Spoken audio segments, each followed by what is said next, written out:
from Brighton and Hove Psychotherapy, and I'm here today with my colleague Dr. Simon Cassar, who is a UKCB registered psychotherapist and one of our team.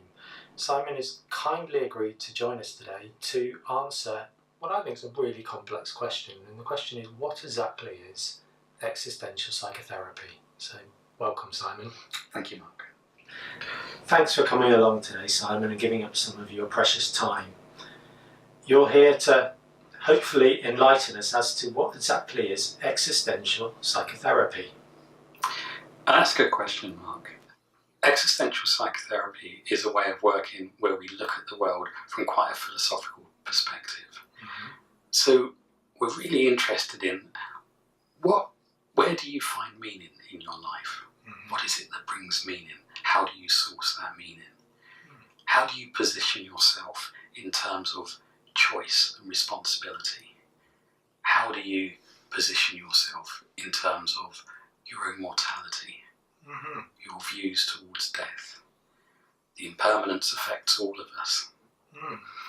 And also, how are you in your relations to others? How do you relate to others and yourself in the world? Okay, that sounds really interesting. What comes to mind as you're giving this broad overview is how perhaps, particularly in the modern world, there's very little prescribed meaning and prescribed value. Globalization in many ways is a good thing, but we've also lost a lot of our identity. So I just wonder if that's something you come across in your work. Yes, very often, and I think you're touching on a really key point there. Traditional ways of sourcing meaning, such as through religion, for example, has kind of drifted away. Not so many people engage in that now. And when we see a consistent rise in materialism, we see that doesn't really give people the meaning they're looking for. So what you can end up with is people have done well in their lives, perhaps they've been successful in certain areas, maybe in their family life, in their work life, but it doesn't quite satisfy them. There's something not quite right inside, and quite often that can be centered around what actually is the point of all this? What is my purpose in the world? What is my place in the world? What am I supposed to be doing here? And these are the sort of questions that we can find coming up quite regularly. And I suppose, obviously, with my knowledge of psychotherapy, my sense is that those sorts of questions can't really be found outside of us, that there is a process of getting in touch with ourselves and working out what our meaning is, what our value system is, rather than seeking it in the wider world. Is that broadly right? That's absolutely right, yes. And one of the things we would be looking at if we were focusing in existential psychotherapy is, what do you really want inside you? What does your authentic self really want? So a lot of our work will be moving towards an authentic way of being in the world. And what I mean by that is, what is true to your core values? Where do you source those from? Are those core values something you've picked up and accepted without questioning, or does it really resonate with you at a deeper level? So that's the kind of focus we might be using. Okay, that's really helpful. So for our viewers, I'm just curious if, again, it's a big question, but if you could give a little bit of insight into, in a practical sense, how can existential psychotherapy help clients who are suffering? Perhaps they're coming to you with anxiety or depression. How can it help them?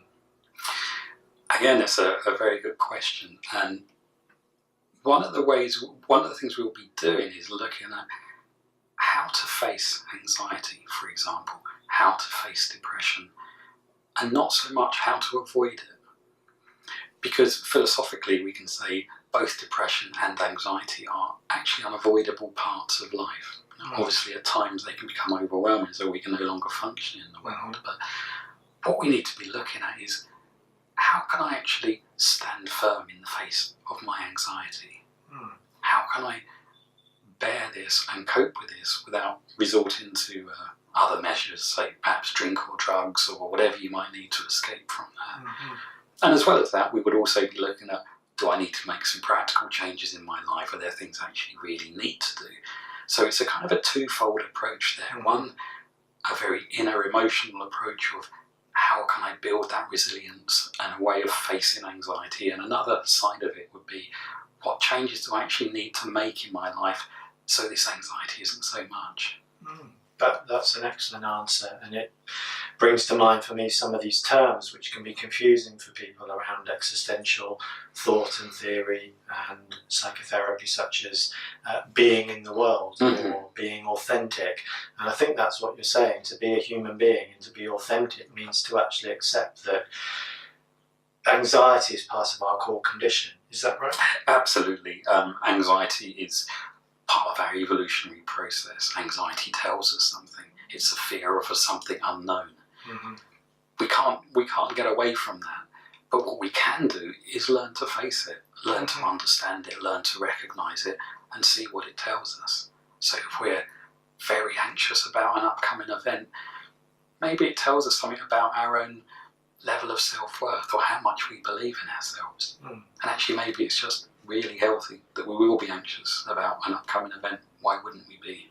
Or it might even tell us that perhaps we don't want to go to that upcoming event. Quite. Yes.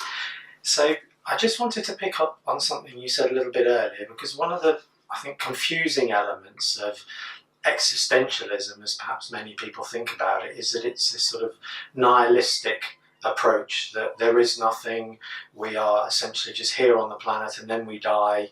And yet you mentioned religious beliefs. So is there a place for spirituality and religious beliefs if clients want to bring that to existential therapy? How does that combine?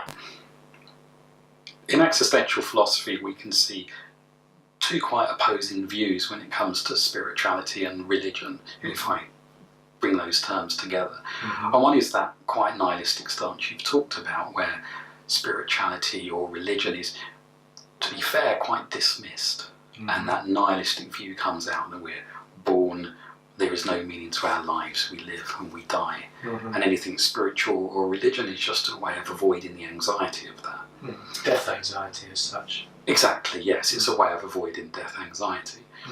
The other viewpoint, which is also very valid in existential philosophy, is that we actually have a spiritual anxiety that's quite deep-seated within us. And that spiritual anxiety actually drives us to want to connect with something bigger than ourselves, something transcendental. So that might be God, that might be through a religious route, it might be through spirituality and through meditating and trying to have a more expansive worldview. And in doing that, that is where a lot of people will find true meaning and purpose in their lives. So a spiritual approach to life is actually really useful in an existential approach, because it can be a real rich source of meaning.